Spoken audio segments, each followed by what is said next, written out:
তো hello guys, তো আজকে আমরা গেতেছি জয়পুর বেকি নদীর বারে গোসল দেবার নিগে।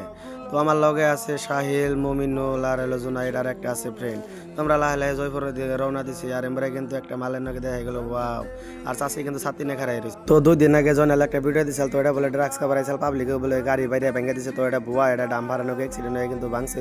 তো জয়নাল তো নদী থেকে কিন্তু আমাকে এই উস নাই তাই দিছিল লগে লগে দাওয়ার। আর এমবারে নদীর ভিউটা দেখুন কি মজার লাগছে। তো নদীতে নামার আগে কিন্তু সাহিল আর জুনাইদ কিন্তু আমার কিন্তু এবার দেখুন ভালো দিয়ে ডেকে লাইছে। তো ডাহার পরে আর কি কম এত সুন্দর করে ডাকতেছে, ডাকিয়ে ডেকে তারপরে সাহিল আমার কি করলো লাস্টে দিল একটা বিড়ি ধরে।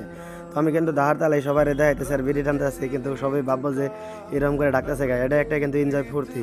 তো ডাহা অলরেডি হয়ে গেছে গায়ে, কিন্তু আমি বারে কিন্তু সহ্য করালাম না দেখে, তাই কিন্তু আমি নৃত্য একটা চাই দিলাম লাভ। আর লাভ টাপ দেওয়ার পরে কিন্তু আমরা তিনজনে কিন্তু পুরো ফুর্তি এনজয় করতেছি, গোসল দিতেছি। আর গোসল দেওয়ার শেষ কিন্তু আমরা তিনজনে কিন্তু উঠে আমরা কিন্তু আয়া পড়তেছি। আর এমবারে কিন্তু আহার লগে লগে কিন্তু আমরা কাপড় চোপড় ড্রেস ট্রেস সব আমরা চেঞ্জ চেঞ্জ করে এখন আমরা বাড়ি মুখে রওনা দিলাম। তো সবাই আমাকে জন্য দোয়া করবেন।